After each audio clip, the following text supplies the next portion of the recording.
voice say, "What's up, Robert? What's going on? How you doing?" Right? Just let me know that you're here. Life is good. And I'm going to share with you some information that I believe is going to prove quite beneficial. So earlier today, let me first give a big shout out to Lori S. Um, she has lost 101 pounds as of this morning. I want to give a big shout out to Karen B. She's down 40 pounds as of this morning. And then we have Andrea, who's down 30 pounds as of this morning. And we have Pat, who's down 40 pounds as of this morning. So congratulations to you ladies. Okay, so what am I going to share with you? Well, earlier today, I did a post on Instagram and I did a post on Facebook. And this is what I asked. I said, what food was introduced into our food supply in the early 1900s that is currently, keywords, currently being eaten by most people today, and it is 100% a cause for heart disease, inflammation, and dysbiosis of your gut microbiome, your immune system. And then I shared a food fact, and the food fact is that the government has endorsed it, the American Heart Association has endorsed it, and food manufacturers continue to use it in most of the products, the foods that they make available. So what I'm going to share with you is information that most people don't know. Most wellness professionals, most fitness professionals, most nutritionists, most doctors, most people that you would go to with the goal of being informed about what would be ideal for you are not aware of this. So, of course, I'm always encouraging them to listen up. And then for those who reach out to me, I provide them with the citations and all of the studies that support everything that I'm sharing. So I'm going to share with you what the answer is to this, okay? Now, if you have questions along the way, feel free to post your questions in the comments area, and I will definitely do the best I can. And if you're on YouTube, Facebook, hey, share this information, because I'm not being paid to share this information. I'm sharing this information because I care. And if you would like other people to become aware of what I'm sharing, then be so kind, and it's truly appreciated, to share it. Email it to family members, share it on Facebook, all of that. Okay, so what is the food that was introduced in the early 1900s that continues to cause a lot of problems? Well, some of you actually are pretty close to knowing the answer. You kind of answered it, but you were off a little bit. But I'm still going to give a few people a month free of coaching because they were that close. But here's the deal. If you go back to 1900, heart disease was irrelevant.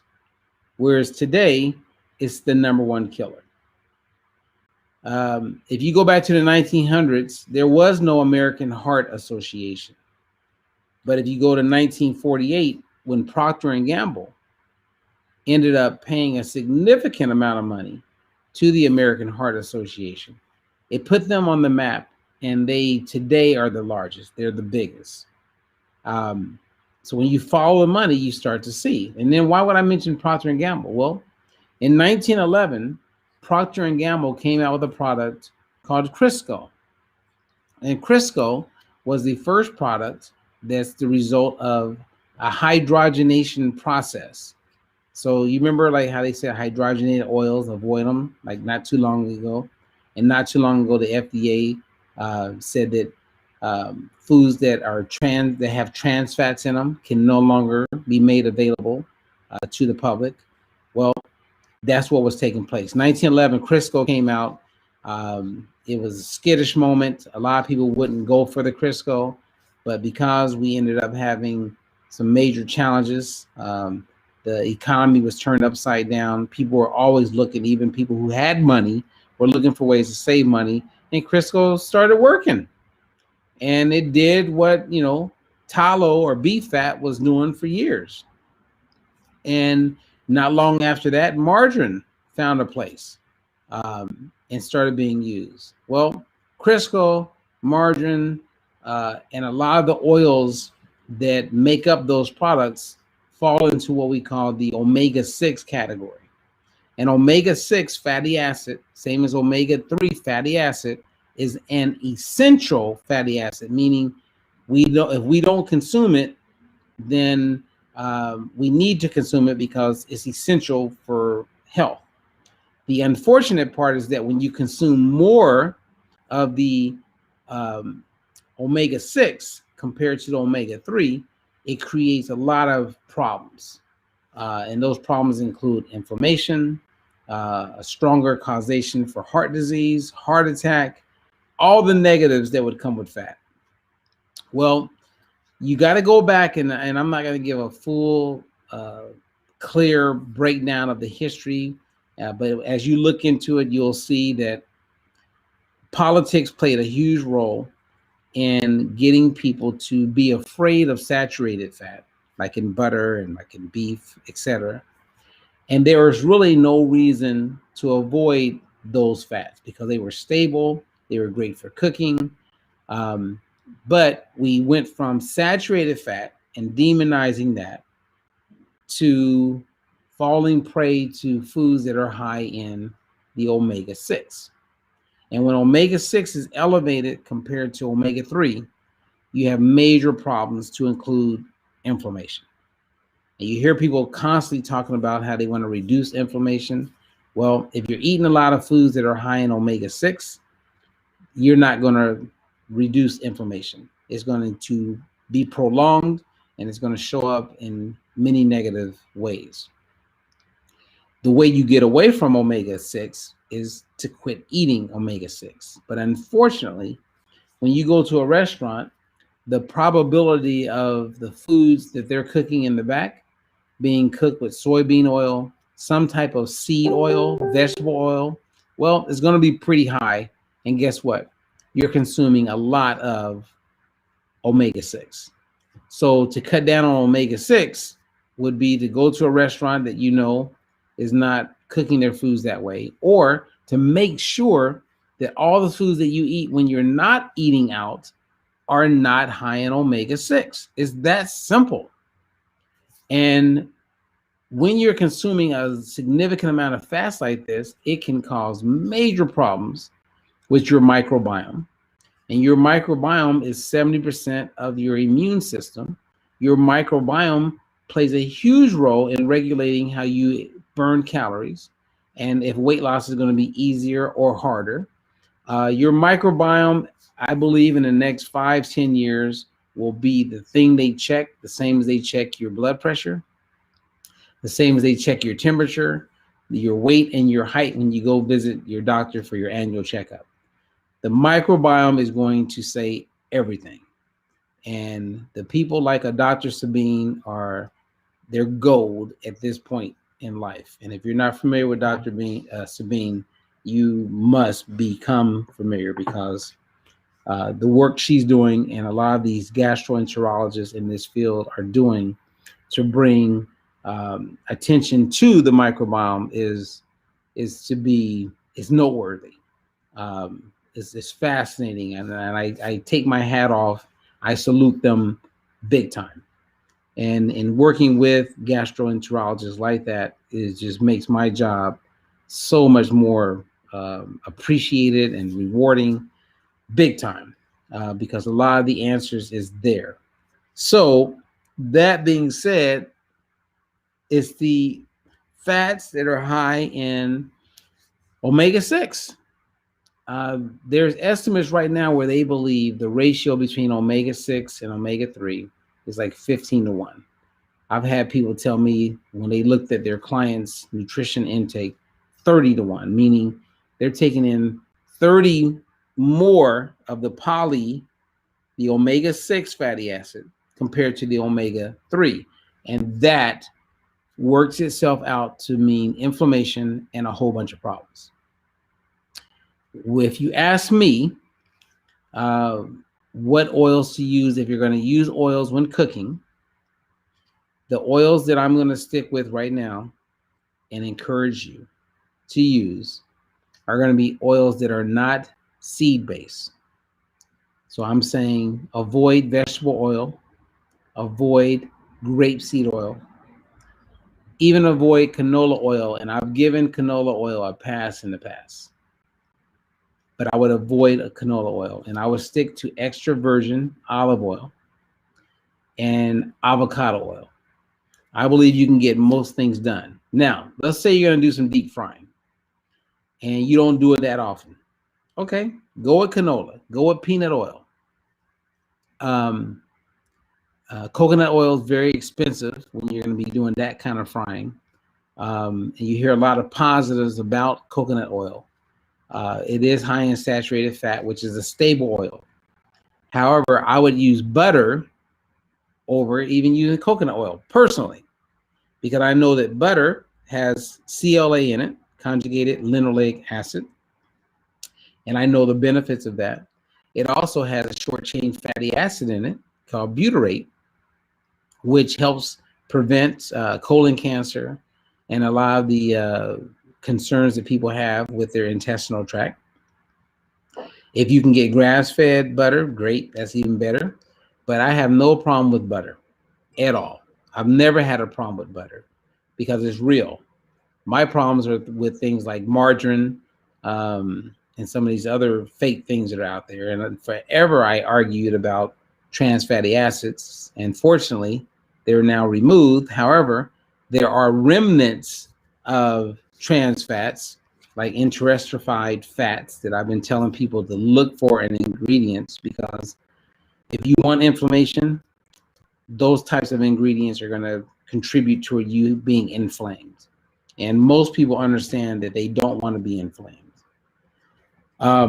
So again, extra virgin olive oil, always use it sparingly. Avocado oil is a good one. They both have a decent smoke temperature, and they're both higher in the mono unsaturated side of things, and lower in the poly unsaturated, which is the omega-6 side. So we want to avoid that. And I know for some people this is a lot of mumbo jumbo, but hear me on this. Stop using seed oils and look at the foods that you're eating. If they have seed oils in them, right, like canola oil, safflower, sunflower, then put it down and look for a product that does not have that. And you may notice that you feel better. You may notice a whole bunch of things improve because there's thousands, hundreds of thousands of foods that are in the marketplace that people are eating. And most of these foods have been laced with this omega-6 fatty acid. And because you have to go back to really get what I'm saying, it helps to understand history. And that's why I'm always talking about history, right? Because if you go back to even the early 70s, during that time, we had a lot going on with saturated fats. Saturated fat became demonized. You had presidents having heart attacks, and saturated fat gets blamed. George McGovern was with this guy named Ansel Keys, and they demonized saturated fat. And to replace saturated fat, they came up with these ideas and told the food manufacturers to quit using that, but use more of the polyunsaturated fat, which is the omega-6 side. And they did exactly what they were told to do. And if you look at heart disease then, obesity then, all of these autoimmune and inflammatory related diseases then, compared to now, you see nothing but an increase. So what we did back then was not helpful. And then if you look at the American Heart Association, who demonized saturated fat, well, let's go back, because they were given a certain amount of money from Procter Gamble, and they became a fan of Procter Gamble, and they were endorsing margarine, and they were endorsing these alternatives to real fat like butter. And as a result of them doing that, everybody jumped on board and said, okay, saturated fat is bad. And look what it's done. It just made everything worse. So my favorite book says that my people perish for the lack of knowledge. I'm going to say that one more time. My favorite book says my people perish for the lack of knowledge. If you are not knowledgeable of what I'm saying, and for those of you who are hearing me, you are now knowledgeable, then you are going to fall prey to misinformation. And when you have misinformation and you're uninformed, that's double trouble. That is not a good thing. So the take home from my talk right now is choose foods that don't have omega-6 in it. And the only way you're going to know that, for the most part, is look for foods that are laced with seed oils, canola oil, safflower oil, sunflower oil, anything that's seed-based, even grapeseed. And there's a lot of benefits to grapeseed. It sounds great. I've had people on the internet assume that grapeseed is this and all that. And probably 25 years ago, I remember saying, hey, grapeseed is a good option. Well, you know what?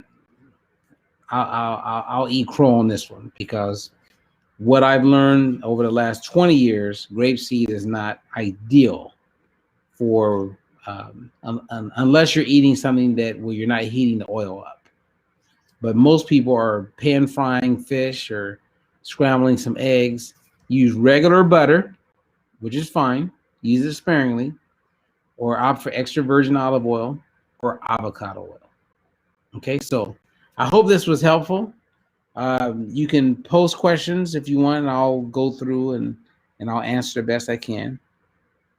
But if you're ready and willing to improve your overall health with total clarity, and not guessing, because most people are just guessing, man. They're guessing out there, and they're putting in a lot of energy and time, and unfortunately, it's not going to pay off.